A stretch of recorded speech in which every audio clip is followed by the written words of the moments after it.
Timba agoko ma hikgi ok ng'enyne 20 oyango jotugo mabiro ting'o bendera mar Kenya e tuke mag piny mangima e kind tarik 2 dwe manyien nyaka tarik 17 e piny Scotland, boma ma Edinburgh. Kocha Simon Jawichere oyango kweth jotugo 28.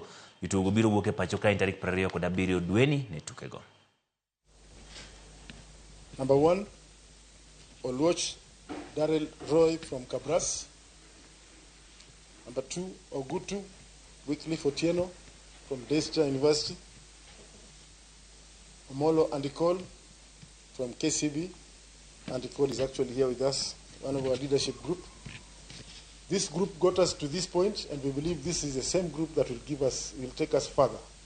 We promise we'll give our best, and we actually believe we'll post better results than ever before by an under-20 team at this stage of the JWR team.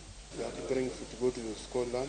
The coaches have done everything, so it's upon us. So we're going to present you fully.